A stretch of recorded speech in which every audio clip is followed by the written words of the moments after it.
اعوذ باللہ من الشیطان الرجیم، بسم اللہ الرحمن الرحیم۔ السلام علیکم۔ واقعہ کربلا اور حضرت امام حسین رضی اللہ تعالیٰ عنہ کی شہادت۔ تاریخ عالم کا ورق انسان کے لیے عبرتوں کا موقع ہے۔ بالخصوص تاریخ کے بعض واقعات تو انسان کے ہر شعبہ زندگی کے لیے ایسے عبرتناک ہیں کہ جن سے صرف نظر نہیں کیا جا سکتا۔ انہی واقعات میں سے ایک واقعہ میدان کربلا میں حضرت امام حسین رضی اللہ تعالیٰ عنہ کی مظلومانہ شہادت کا بھی ہے۔ کہا جاتا ہے کہ جب سے اللہ تعالیٰ نے اس کائنات کو وجود بخشا ہے، اس وقت سے لے کر آج تک اور شاید قیامت تک کوئی ایسا واقعہ رونما نہ ہو کہ جس پر خود تاریخ کو بھی رونا آ گیا ہو، لیکن امام حسین رضی اللہ تعالیٰ عنہ کی شہادت کا واقعہ ایسا دردناک اور اندوناک واقعہ ہے جس پر انسان کی سنگ دل تاریخ بھی ہچکیاں مار کر روتی رہی ہے۔ اس میں ایک طرف ظلم و ستم، بے وفائی و بے حیائی اور محسن کشی و نسل کشی کے ایسے دردناک و المناک واقعات ہیں کہ جن کا تصور بھی کرنا آج ہم جیسے لوگوں کے لیے ناممکن ہے، اور دوسری طرف اہل بیت اطہار رسول پاک صلی اللہ علیہ وسلم کے چشم و چراغ اور ان کے 72 متعلقین کی ایک چھوٹی سی جماعت کا باطل کے مقابلے کے لیے ثابت قدمی اور جان نثاری جیسے ایسے محیر العقول واقعات ہیں کہ جن کی نظیر تمام عالم انسانیت کی تاریخ میں ملنا مشکل ہی نہیں بلکہ ناممکن ہے۔ تاریخی پس منظر۔ حضرت معاویہ کی وفات کے بعد تخت خلافت جب خالی ہوا تو یزید نے فوراً اپنی خلافت کا اعلان کر دیا، کیونکہ وہ پہلے سے ہی ولی عہد مقرر ہو چکا تھا۔ لہٰذا اس نے امام حسین رضی اللہ تعالیٰ عنہ سے بھی اپنے ہاتھ پر بیعت کرنے کا مطالبہ کیا، لیکن امام حسین رضی اللہ تعالیٰ عنہ نے کسی کی بھی پرواہ کیے بغیر اس بات کا سر عام اعلان کر دیا کہ یزید خلافت کا اہل نہیں، اس لیے اسے خلیفۃ المسلمین نہیں بنایا جا سکتا۔ یزید کو جب اس بات کا علم ہوا کہ امام حسین رضی اللہ تعالیٰ عنہ نے میری بیعت سے انکار کر دیا ہے تو اس نے ولی مدینہ ولید بن عتبہ کو خط لکھا کہ وہ انہیں میری بیعت پر مجبور کرے اور ان کو اس معاملے میں مزید کسی قسم کی مہلت نہ دے۔ ولید کے پاس جب یہ خط پہنچا تو وہ فکر میں پڑ گیا کہ اس حکم کی تعمیل وہ کس طرح کرے۔ چنانچہ اس نے سابق ولی مدینہ مروان بن حکم کو مشورے کے لیے بلوایا۔ اس نے کہا کہ اگر امام حسین رضی اللہ تعالیٰ عنہ حسین کے ہاتھ پر بیعت کر لیں تو ٹھیک، ورنہ ان کو یہیں پر قتل کر دیا جائے۔ نیز مروان نے امام حسین کے سامنے ولید سے کہا کہ ابھی امام حسین تمہارے ہاتھ میں ہے، اس لیے ان سے درگزر نہ کرو، اگر یہ تمہارے ہاتھ سے نکل گئے تو پھر دوبارہ کبھی تمہارے ہاتھ میں نہیں آئیں گے۔ لیکن ولید ایک عافیت پسند شخص تھا، اس نے مروان کی بات کی پرواہ کیے بغیر امام حسین رضی اللہ تعالیٰ عنہ کے لیے راستہ کھول دیا اور وہ واپس چل پڑے۔ مروان نے ولید کو ملامت کی کہ تو نے موقع ضائع کر دیا، مگر ولید نے کہا کہ اللہ کی قسم، میں امام حسین رضی اللہ تعالیٰ عنہ کو قتل کرنے سے ڈرتا ہوں، کہیں ایسا نہ ہو کہ قیامت کے دن وہ اپنے خون کا مطالبہ مجھ سے کر دیں، اس لیے کہ امام حسین رضی اللہ تعالیٰ عنہ کے خون کا مطالبہ جس کی گردن پر ہوگا وہ قیامت کے دن نجات نہیں پا سکے گا۔ مکے کی طرف ہجرت۔ امام حسین رضی اللہ تعالیٰ عنہ اپنے اہل و عیال کو لے کر مدینہ منورہ سے نکل کر مکہ مکرمہ کی طرف چل دیے اور وہیں جا کر پناہ گزین ہو گئے۔ یزید کو جب ولید کے عفو درگزر کا علم ہوا تو اس نے انہیں مدینہ سے معزول کر دیا۔ اہل کوفہ کے خطوط۔ اہل کوفہ کو جب اس بات کا علم ہوا کہ آپ نے یزید کی بیعت سے انکار کر دیا ہے تو کچھ حضرات شیعہ سلمان بن سرد خرزائی کے مکان پر جمع ہوئے اور امام حسین رضی اللہ تعالیٰ عنہ کو خط لکھا کہ ہم بھی یزید کے ہاتھ پر بیعت کرنے کے لیے تیار نہیں ہیں، آپ فوراً کوفہ تشریف لے آئیے، ہم سب آپ کے ہاتھ پر بیعت کر لیں اور یزید کی طرف سے مقرر کیے ہوئے کوفہ کے امیر نعمان بن بشیر کو یہاں سے نکال دیں گے۔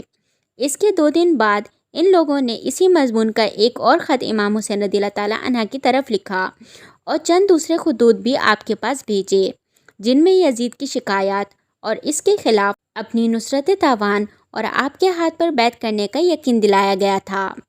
علاوہ ازیں چند وفود بھی آپ کی خدمت میں بھیجے جن سے متاثر ہو کر امام حسین رضی اللہ تعالیٰ عنہ نے بڑی حکمت و دانش مندی سے یہ کام کیا کہ بجائے خود جانے کے اپنے چچا زاد بھائی مسلم بن عقیل کو کوفہ روانہ کیا اور ان کے ہاتھ یہ خط لکھ کر اہل کوفہ کی طرف بھیجا کہ میں اپنی جگہ اپنے چچا زاد بھائی مسلم بن عقیل کو بھیج رہا ہوں تاکہ یہ وہاں کے حالات کا جائزہ لے کر مجھے ان کی اطلاع دیں، اگر حالات درست ہوئے تو میں فوراً کوفہ پہنچ جاؤں گا۔ کوفہ آنے کی دعوت۔ مسلم بن عقیل نے جب چند دن کوفہ میں گزارے تو انہیں اندازہ ہوا کہ یہ لوگ واقعتاً یزید کی بیعت سے متنفر اور امام حسین کی بیعت کے لیے بے چین ہیں۔ چنانچہ انہوں نے چند دنوں میں ہی اہل کوفہ سے 18,000 مسلمانوں کی امام حسین کے لیے بیعت کر لی اور حزب ہدایت حضرت حسین رضی اللہ تعالیٰ عنہ کو کوفہ آنے کی دعوت دے دی۔ دوستوں کا مشورہ۔ جب لوگوں میں یہ بات مشہور ہوئی کہ امام حسین رضی اللہ تعالیٰ عنہ نے کوفہ جانے کا عزم کر لیا ہے تو بجز عبداللہ بن زبیر کے کسی اور نے آپ کو کوفہ جانے کا مشورہ نہیں دیا، بلکہ بہت سے حضرات حضرت حسنین کی خدمت میں حاضر ہوئے اور آپ کو یہ مشورہ دیا کہ آپ کوفہ ہرگز نہ جائیں اور اہل عراق کو اہل کوفہ کے وعدوں اور ان کی بیعتوں پر بھروسہ نہ کریں۔ وہاں جانے میں آپ کے لیے بہت بڑا خطرہ ہے۔ کوفہ کے لیے روانگی۔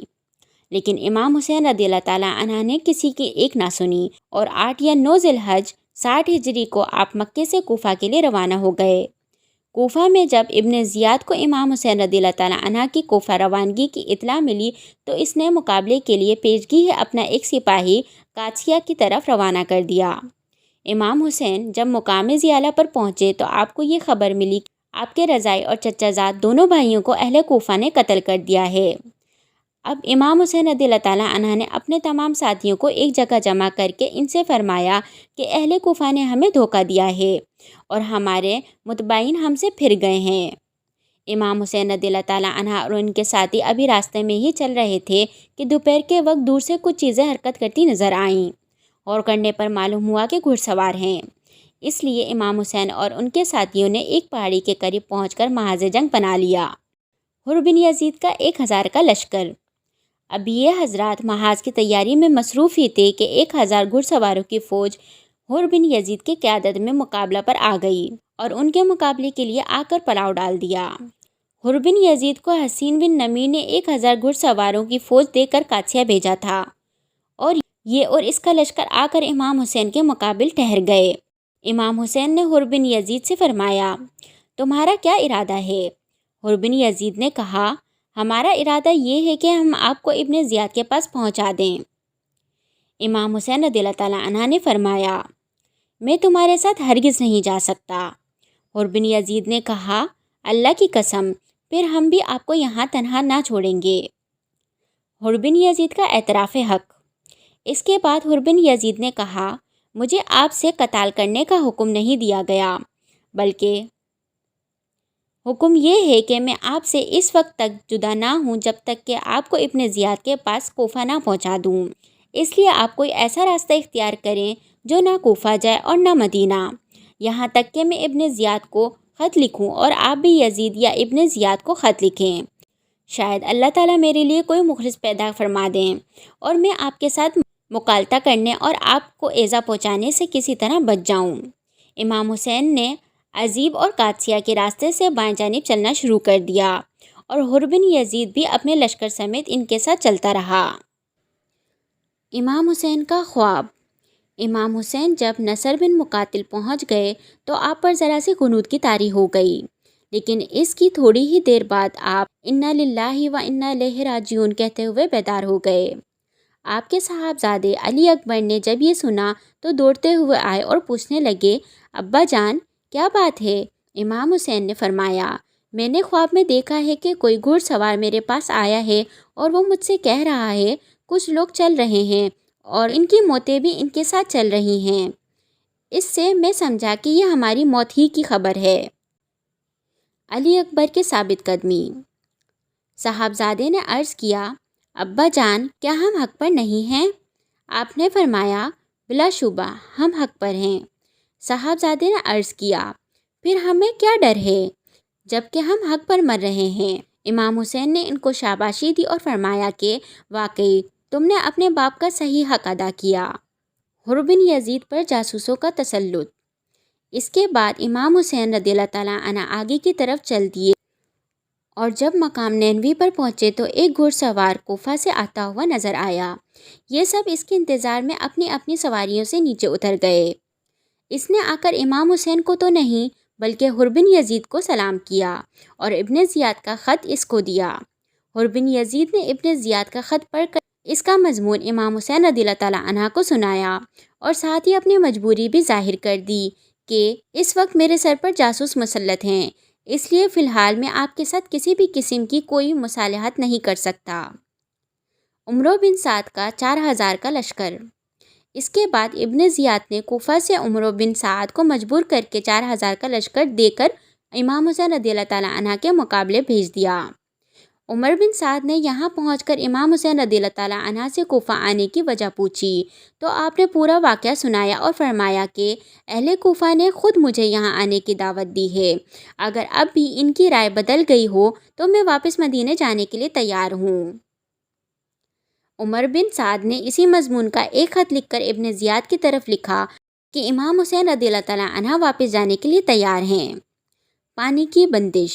ابن زیاد نے جو جواب میں لکھا کہ امام حسین رضی اللہ تعالیٰ عنہ کے سامنے صرف یہ ایک شرط رکھو کہ وہ یزید کے ہاتھ پر بیعت کر لیں، جب وہ ایسا کر لیں گے تو پھر ہم غور کریں گے کہ ان کے ساتھ کیا معاملہ کیا جائے، اور ساتھ ہی عمر بن سعد کو یہ حکم دیا کہ وہ امام حسین رضی اللہ تعالیٰ عنہ اور ان کے ساتھیوں کا پانی بند کر دیں۔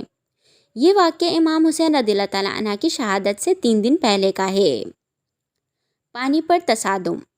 چنانچہ عمر بن سعد نے ان کا پانی بالکل بند کر دیا، یہاں تک کہ جب یہ سب حضرات پیاس کی شدت سے پریشان ہوئے تو امام حسین رضی اللہ تعالیٰ عنہ نے اپنے بھائی عباس بن علی کو 30 گھڑ سواروں اور 30 پیادہ پاؤں کے ساتھ پانی لانے کے لیے بھیج دیے۔ جب یہ لوگ پانی لینے کے لیے جا رہے تھے تو راستے میں ان کا عمر بن سعد کی فوج سے مٹبھیڑ ہوئی، لیکن اس کے باوجود پانی کی تقریباً 20 مشکیں یہ حضرات بھر کر لے آئے۔ عمر بن سعد سے مکالمہ۔ اس کے بعد امام حسین نے عمر بن سعد کے پاس پیغام بھیجا کہ آج رات کو ہماری ملاقات ایک دوسرے کے لشکروں کے ساتھ ہونی چاہیے تاکہ ہم سب بالمشافہ ایک دوسرے کے ساتھ گفتگو کر سکیں۔ عمر بن سعد نے آپ کا یہ پیغام قبول کیا اور رات کو دونوں لشکروں کی باہم ملاقات ہوئی۔ 3 شرطیں۔ ملاقات میں امام حسین نے اپنے متعلقہ عمر بن سعد کے سامنے 3 شرطیں رکھیں۔ ایک یہ کہ میں جہاں سے آیا ہوں وہیں واپس چلا جاؤں، دوسری یہ کہ میں یزید کے پاس چلا جاؤں اور خود اس سے اپنا معاملہ طے کر لوں، تیسری یہ کہ مجھے مسلمانوں کی کسی سرحد پر پہنچا دو، وہ لوگ جس حال میں ہوں گے میں بھی اسی حال میں رہ لوں گا۔ عمر بن سعد نے امام حسین کی یہ تینوں باتیں سن کر ابن زیاد کی طرف دوبارہ ایک خط لکھا کہ اللہ تعالیٰ نے جنگ کی آگ بجھا دی اور مسلمانوں کا کلمہ متفق کر دیا۔ مجھ سے امام حسین رضی اللہ تعالیٰ عنہ نے ان مذکورہ 3 باتوں کا اختیار مانگا ہے جن سے آپ کا مقصد پورا ہو جاتا ہے اور امت کی اسی میں صلاح و فلاح ہے۔ ابن زیاد نے جب خط پڑھا تو وہ کافی متاثر ہوا اور کہا کہ یہ خط ایک ایسے شخص کا ہے جو امیر کی اطاعت بھی چاہتا ہے اور اپنی قوم کی عافیت کا بھی خواہش مند ہے۔ عمر بن سعد، ہم نے اس خط کو قبول کر لیا۔ شمرز الجوشن کی مخالفت۔ لیکن شمرز الجوشن جو ابن زیاد کے پاس ہی ایک طرف بیٹھا ہوا تھا کہنے لگا کہ کیا آپ امام حسین کو مہلت دینا چاہتے ہیں تاکہ وہ قوت حاصل کر کے دوبارہ تمہارے مقابلے کے لیے نکل کھڑے ہوں؟ یاد رکھیں اگر آج وہ تمہارے ہاتھ سے نکل گئے تو پھر کبھی تم ان پر قابو نہ پا سکو گے۔ مجھے اس خط میں عمر بن سعد کی سازش معلوم ہوتی ہے کیونکہ میں نے سنا ہے کہ وہ راتوں کو آپس میں باتیں کیا کرتے ہیں۔ ابن زیاد کا جواب۔ ابن زیاد نے شمر کی رائے کو قبول کرتے ہوئے عمر بن سعد کی طرف اسی مضمون کا ایک خط لکھا اور اسے شمر کے ہاتھ روانہ کیا اور اسے ہدایت کی کہ اگر عمر بن سعد میرے اس حکم کی فوراً تعمیل نہ کرے تو اسے قتل کر دینا اور اس کی جگہ لشکر کا امیر تو خود بن جانا۔ عمر نے دور سے ہی شمر کو پکڑ لیا۔ شمر جب ابن زیاد کا خط لے کر عمر بن سعد کے پاس پہنچا تو وہ سمجھ گئے کہ شمر کے مشورے سے یہ صورتعمل وجود میں آئی ہے اور میرا مشورہ رد کر دیا گیا ہے۔ اس لیے عمر بن سعد نے شمر سے کہا کہ تو نے بڑا ظلم کیا ہے، مسلمانوں کا کلمہ متفق ہو رہا تھا اور تو نے اس کو ختم کر کے قتل و قتال کا بازار گرم کر دیا ہے۔ بالآخر امام حسین رضی اللہ تعالیٰ عنہ کو یہ پیام پہنچایا گیا تو آپ نے اس کو قبول کرنے سے صاف انکار کر دیا اور فرمایا اس ذلت سے تو موت ہی بہتر ہے۔ خواب میں حضرت صلی اللہ علیہ وآلہ وسلم کی زیارت۔ شمرز الجوشن محرم کی 9ویں تاریخ کو اس محاذ پر پہنچا تھا۔ امام حسین اس وقت اپنے خیمے کے سامنے بیٹھے ہوئے تھے کہ اسی حالت میں آپ پر کچھ غنودگی سی طاری ہو گئی اور آنکھ لگ گئی، لیکن پھر اچانک ہی ایک آواز کے ساتھ آپ بیدار ہو گئے۔ آپ کی ہمشیرہ زینب نے جب یہ آواز سنی تو دوڑتی ہوئی آئیں اور پوچھا کہ یہ آواز کیسی تھی؟ آپ نے فرمایا کہ ابھی ابھی خواب میں مجھے رسول اللہ صلی اللہ علیہ وآلہ وسلم کی زیارت ہوئی۔ آپ فرما رہے تھے کہ اب تم ہمارے پاس آنے والے ہو۔ حضرت زینب یہ سن کر رو پڑیں، لیکن امام حسین رضی اللہ تعالیٰ عنہ نے انہیں چپ کروایا اور تسلی دی۔ اتنے میں شمر کا لشکر سامنے آ گیا۔ آپ کے بھائی حضرت عباس آگے بڑھے اور اپنے مد مقابل حریف سے گفتگو شروع کر دی، لیکن اس نے بلا مہلت قتال کا اعلان کر دیا۔ حضرت عباس نے جب جنگ کا اعلان سنا تو انہوں نے جا کر امام حسین رضی اللہ تعالیٰ عنہ کو اس کی اطلاع دے دی۔ امام حسین رضی اللہ تعالیٰ عنہ نے فرمایا، ان سے کہو کہ آج کی رات قتال ملتوی کر دیں تاکہ آج کی رات میں وصیت، نماز اور دعا اور استغفار کر لوں۔ حضرت عباس نے امام حسین رضی اللہ تعالیٰ عنہ کا پیغام جا کر شمر تک پہنچا دیا۔ شمر ذی الجوشن و عمر بن سعد نے لوگوں سے مشورہ کیا اور آپ کو اس رات عبادت کی مہلت دے دی اور واپس چل دیے۔ عاشورہ کی رات اہل بیت کے سامنے تقریر۔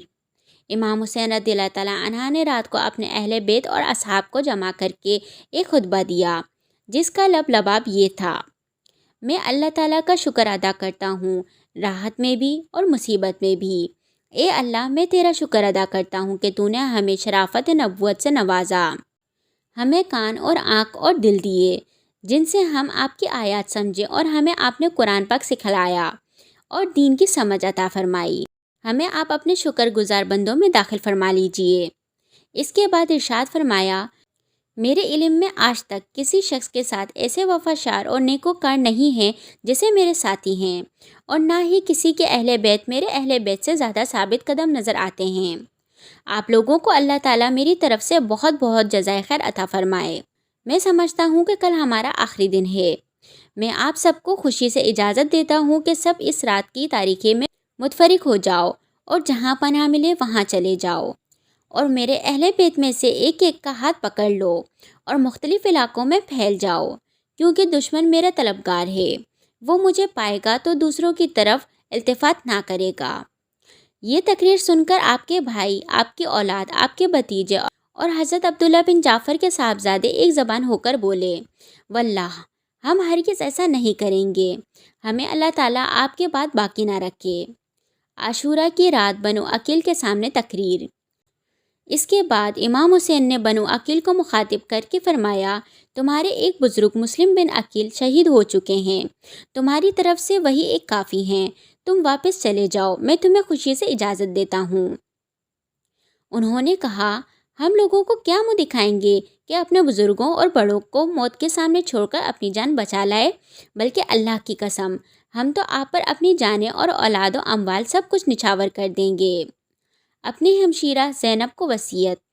آپ کے ہمشیرہ حضرت زینب بے قرار ہو کر رونے لگیں تو آپ نے انہیں تسلی دی اور یہ وصیت فرمائی، میری بہن، میں تمہیں اللہ کی قسم دیتا ہوں کہ میری شہادت پر نہ تم اپنے کپڑے پھاڑنا اور نہ ہی سینہ کوپی کرنا، چیخ اور چلا کر رونے سے بھی گریز کرنا۔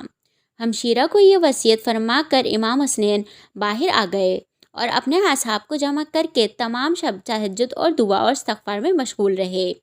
یہ عاشورہ کی رات تھی اور صبح کو عاشورہ 10 محرم کا دن تھا۔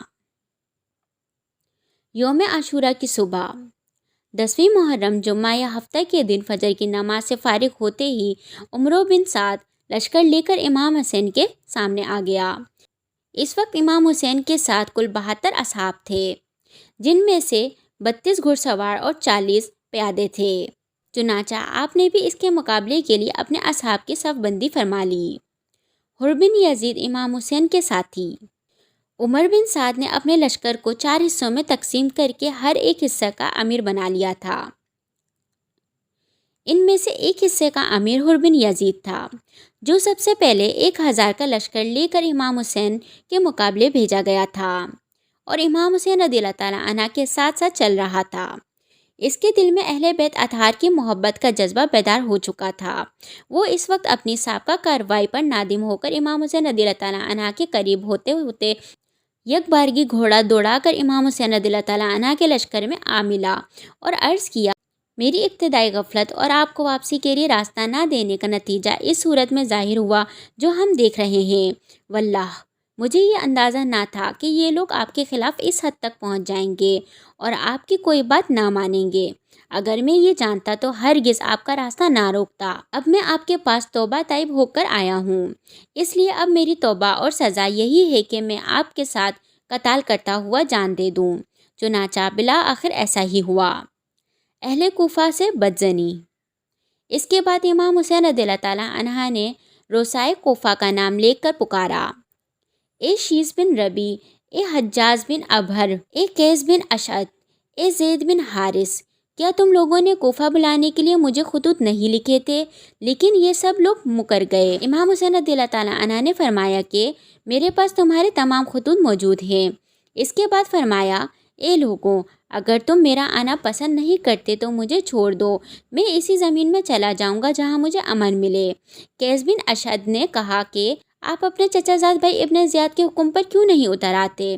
وہ پھر آپ کا بھائی ہے، آپ کے ساتھ برا سلوک نہیں کرے گا۔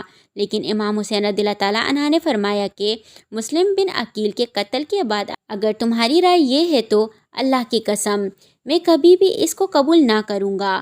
یہ فرما کر آپ گھوڑوں سے نیچے اتر آئے۔ زہیر بن الکینس پر جوش تقریر۔ اس کے بعد حضرت زہیر بن الکینس کھڑے ہوئے اور ان لوگوں کو نصیحت کی کہ تم آل رسول صلی اللہ علیہ وسلم کے خون سے باز آ جاؤ۔ اگر تم اس سے باز نہ آئے تو خوب سمجھ لو کہ تم کو ابن زیاد سے کوئی فلاح نہ پہنچے گی، بلکہ بعد میں وہ تم پر بھی قتل و غارت کرے گا۔ ان لوگوں نے زہیر بن الکین کو خوب برا بھلا کہا اور ابن زیاد کی خوب تعریف کی اور کہا کہ ہم تم سب کو قتل کر کے ابن زیاد کے پاس پہنچیں گے۔ لڑائی کا آغاز۔ جب گفتگو طویل ہونے لگی تو شمر ذی الجوشن نے اپنا پہلا تیر ان پر چلا دیا۔ اس کے بعد حر بن یزید جو توبہ طائب ہو کر امام حسین رضی اللہ تعالیٰ عنہ کے لشکر میں شامل ہو گئے تھے، آگے بڑھے اور لوگوں کو مخاطب کر کے کہا: اے اہل کوفہ، تم ہلاک و برباد ہو جاؤ۔ کیا تم نے ان کو اس لیے بلایا تھا کہ جب یہ آ جائیں تو تم ان کو قتل کر دو؟ تم نے تو کہا تھا کہ ہم اپنا تن من دھن سبھی کچھ ان پر قربان کر دیں گے، اور اب تم انہی کے قتل کے در پہ ہو گئے ہو۔ ان کو تم نے قیدیوں کی مثل بنا رکھا ہے اور دریائے فرات کا جاری پانی ان پر بند کر دیا ہے، جیسے یہودی، نصارہ اور مجوسی سبھی پیتے ہیں اور علاقے کے خنزیر اس میں لوٹتے ہیں۔ امام حسین رضی اللہ تعالیٰ عنہ اور ان کے اہل بیت پیاس سے مرے جا رہے ہیں۔ اگر تم نے اپنی اس حرکت سے توبہ نہ کی اور اس سے باز نہ آئے تو یاد رکھنا، کل قیامت کے دن میدان حشر میں اللہ تعالیٰ تمہارا پانی بند کر دے گا۔ لشکر حسین کی شجاعت و بہادری۔ اب حر بن یزید پر بھی تیر پھینکے گئے۔ وہ واپس آ گئے اور امام حسین رضی اللہ تعالیٰ عنہ کے آگے کھڑے ہو گئے۔ اس کے بعد تیر اندازی کا سلسلہ شروع ہو گیا۔ پھر گھمسان کی جنگ ہوئی۔ فریق مخالفت کے بھی کافی آدمی مارے گئے۔ امام حسین رضی اللہ تعالیٰ عنہ کے بعض رفقا بھی شہید ہوئے۔ حر بن یزید نے امام حسین رضی اللہ تعالیٰ عنہ کے ساتھ ہو کر شدید قتال کیا اور بہت سے دشمنوں کو قتل کیا۔ اس کے بعد شمر ذی الجوشن نے چاروں اطراف سے امام حسین رضی اللہ تعالیٰ عنہ اور ان کے رفقا پر حملہ بول دیا، جس کا امام حسین رضی اللہ تعالیٰ عنہ اور ان کی رفقا نے بڑی بہادری کے ساتھ مقابلہ کیا۔ وہ کوفہ کے لشکر پر جس طرف سے حملہ کرتے میدان صاف ہو جاتا۔ ادھر دوسری طرف عمر بن سعد نے کمک اور تازہ دم 500 گھڑ سوار بھیجے۔ وہ مقابلے پر آ کر ڈٹ گئے، لیکن امام حسین رضی اللہ تعالیٰ عنہ کے رفقا نے ان کا بھی نہایت جرأت اور بہادری سے مقابلہ کیا۔ گھوڑے چھوڑ کر میدان میں پیادہ آ گئے۔ اس وقت بھی حر بن یزید نے دشمنوں سے سخت قتال کیا اور اب دشمنوں نے خیموں میں آگ لگانا شروع کر دی۔ گھمسان کی جنگ میں ظہر کی نماز کا رنگ۔ امام حسین کے اکثر و بیشتر ساتھی شہید ہو چکے تھے اور دشمن کے دستے آپ کے قریب پہنچ چکے تھے۔ حضرت ابو شمامہ ساعدی نے امام حسین رضی اللہ تعالیٰ عنہ سے عرض کیا کہ میری جان آپ پر قربان ہو، میں چاہتا ہوں کہ آپ کے سامنے قتل کیا جاؤں، لیکن دل یہ چاہتا ہے کہ ظہر کی نماز کا وقت ہو چکا ہے، لہٰذا یہ نماز ادا کر کے اپنے پروردگار کے پاس جاؤں۔ امام حسین نے بآواز بلند اعلان کیا کہ جنگ ملتوی کر دی جائے یہاں تک کہ ہم ظہر کی نماز ادا کر لیں۔ گھمسان کی جنگ میں نماز ظہر کا رنگ کس کو نظر آتا تھا؟ طرفین کی طرف سے قتل و قتال برابر جاری رہا۔ یہاں تک کہ ابو شیما سعیدی نماز کی حسرت دل میں ہی لیے شہید ہو گئے۔ اس کے بعد امام حسین نے اپنے چند اصحاب کے ساتھ نماز ظہر صلاۃ الخوف کے مطابق ادا فرمائی۔